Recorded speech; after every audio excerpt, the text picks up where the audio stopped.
On connaît maintenant la composition du nouveau conseil exécutif de Christina Michaud, hein, la GA du Bloc québécois, a eu lieu une semaine dans la Matapédia.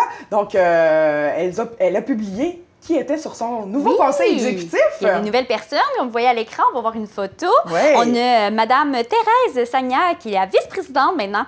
Mme Sagna est originaire du Sénégal et habite Matane depuis 25 ans. Wow. Elle travaille au regroupement des femmes de la région de Matane à titre de coordonnatrice intervenante et animatrice et a œuvré durant 18 ans au sein du conseil d'administration du Centre d'action bénévole de Matane. Wow. Ensuite, on a Mme Francine Héon, secrétaire, et Serge Côté, trésorier.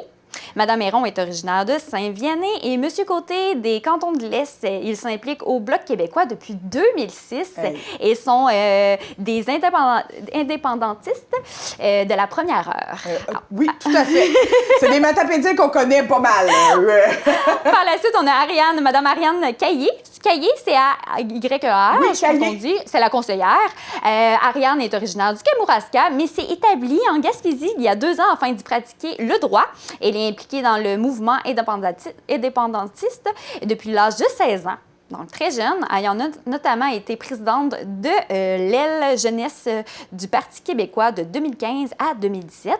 Ensuite, on a M. Philippe Dauteuil, représentant jeunesse. Philippe est originaire de Baie-des-Sables et c'est sa première implication en politique. Wow. Il étudie à l'Université de Sherbrooke en génie civil. Et pour terminer, Mme Marie-Ève Desrosiers, représentante jeunesse. Mme Marie-Ève est originaire de Matane et termine en décembre ses études universitaires en nutrition. Elle effectue présentement un stage à l'hôpital de Matane. Il s'agit de sa première expérience en politique et elle dit avoir été convaincue de s'impliquer en politique en raison des valeurs de jeunesse et de valorisation des régions véhiculées par Christina Michaud. Un beau conseil qui mélange sagesse et jeunesse. Femme, féministe aussi. Femme aussi, j'adore ça. On sait que Madame notre députée est très féministe. Donc, tout à fait. Avec ses valeurs. Donc, notre députée est entre bonnes mains, notre région est entre bonnes mains. En plus, tu l'as rencontrée cette semaine pour faire une entrevue avec elle. On recommence un peu nos rencontres à chaque semaine avec nos députés, notre préfet. Donc, Christina Michaud, tu l'as rencontrée cette semaine? Oui, on a beaucoup parlé. C'est une grosse semaine. C'était la rentrée parlementaire à Ottawa. Donc, on a beaucoup parlé de ça cette semaine. Donc, on s'en va voir l'entrevue avec Christina Michaud. On est jeudi après-midi, le 24 septembre, et notre députée fédérale, Christina Michaud, prend le temps de parler avec nous virtuellement via Ottawa. Bonjour, Christina. Allô, ça va bien? Oui, toi? Oui. Ça fait plusieurs semaines qu'on t'a pas parlé et il y a beaucoup de choses à dire. Tout d'abord, malgré ton résultat négatif au test de dépistage de COVID-19, tu as été en isolement jusqu'au 22 septembre et le lendemain, c'était la rentrée parlementaire à Ottawa. Grosse semaine. Oui, quand même. Il y a eu un isolement de 14 jours, bien entendu, pour respecter les consignes de la santé publique, là. Je vois beaucoup de gens qui se questionnent sur la fin de l'isolement de 10 jours, l'isolement de 14 jours. C'est sûr que c'est facile de s'y perdre. Mais sur ma page Facebook, justement, et sur la page Facebook du CI3S du Bas-Saint-Laurent, ils ont publié un outil là, assez facile pour démêler tout ça, là. Donc, moi, puisque j'avais été en contact étroit avec une personne positive, je devais maintenir l'isolement pendant 14 jours, malgré le fait que mon test était négatif. Okay. Alors, c'est ce que j'ai fait jusqu'au 22. Puis par la suite, je me suis rendue à Ottawa pour la rentrée parlementaire. Une chance que les dates marchaient, du sens que sinon, tu n'aurais pas pu siéger finalement? Ben mon chef n'a pas été aussi chanceux que moi. Oui. Lui, il est atteint de la COVID-19. Alors, il a pu faire sa réponse à l'adresse à la nation en direct de chez lui hier soir, mais il ne pouvait pas être en chambre avec nous. Donc, il fera sa réponse au discours du trône la semaine prochaine, mardi. Mais nous, on a déjà commencé là, à débattre de ce discours du trône-là aujourd'hui, ce matin. Bien, la santé avant tout. Au moins, il va bien aller par la suite. Alors, le Bloc québécois est-il satisfait du discours du trône du premier ministre Justin Trudeau qui s'est passé hier soir? Mais pas particulièrement. Si vous voulez tout savoir, on avait 4 priorités au Bloc québécois qu'on avait rendues publiques là, assez rapidement. Vous les connaissez probablement. On voulait la hausse des transferts en santé, bien entendu, parce que la santé, c'est la priorité en ce moment. On veut que les sous s'en viennent à Québec parce que Québec sait quoi faire avec l'argent. Il y a des professionnels de la santé qui sont là et c'est prouvé que la gestion de la crise est beaucoup plus appréciée du côté de Québec que du côté d'Ottawa. Alors, on s'attendait à au moins ça, un respect des demandes du Québec. Ensuite de ça, on s'attendait au minimum un respect envers les aînés qui ont été oubliés tout au long de cette crise-là. Alors, on demandait une hausse du supplément de revenu garanti, de la pension de vieillesse, et ce, à partir de 65 ans. C'est ça. On en revient sur ce qui a été dit, mais pour le reste de nos demandes, on demandait que les juridictions du Québec et des provinces soient respectées et qu'il y ait ces fameuses compensations pour les producteurs sous gestion de l'offre. Malheureusement, ça a été tout le contraire qu'on a eu de ces demandes-là. Le gouvernement fédéral empiète complètement dans les juridictions du Québec et des provinces. Il parle d'accès à un médecin de famille, il parle de CHSLD, il parle d'investir directement sans transiter par Québec quand il parle de santé. Donc, c'est complètement aller jouer dans les juridictions du Québec et des provinces. Et ça, on respecte pas ça parce que c'est écrit noir sur blanc dans la Constitution, une Constitution qui a été imposée au Québec il y a plusieurs années. Et là, même le gouvernement fédéral ne le respecte pas. Alors, on a un petit peu de la misère à digérer ça. Ce que les Québécois s'attendaient hier avec ce discours du trône-là, c'était, pas des promesses vides ou des choses qu'on a déjà entendues par le passé, mais bien un plan solide pour faire face à la deuxième vague de la pandémie qu'on traverse en ce moment. Et peut-être une relance verte, peut-être des investissements chiffrés.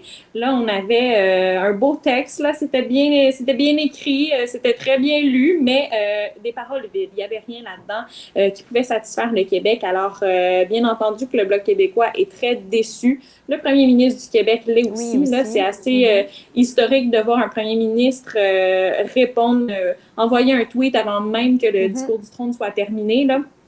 Alors, on voit la déception et donc on se verra dans l'obligation de voter contre ce discours du trône, malheureusement, parce qu'il n'y a rien qui est bon là-dedans pour les Québécois, à moins que le gouvernement Trudeau se ravise et décide de faire les transferts en santé d'ici, la semaine prochaine.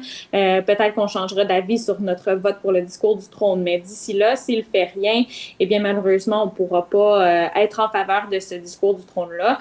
On va essayer de négocier quand même, d'aller chercher des gains pour les aînés, pour les Québécois en général, mais c'est pas ce qu'on a entendu hier. Tu as siégé aussi aujourd'hui par rapport à ça?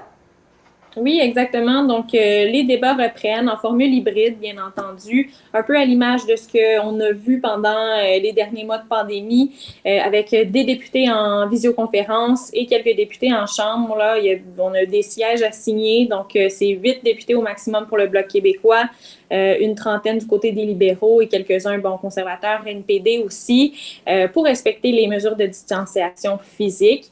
Alors, c'est particulier, mais ça se passe bien jusqu'à maintenant. C'est plusieurs jours de débats qui auront lieu sur le discours du trône avant le fameux vote de confiance auquel le gouvernement s'est lui-même mis devant, là, en fait.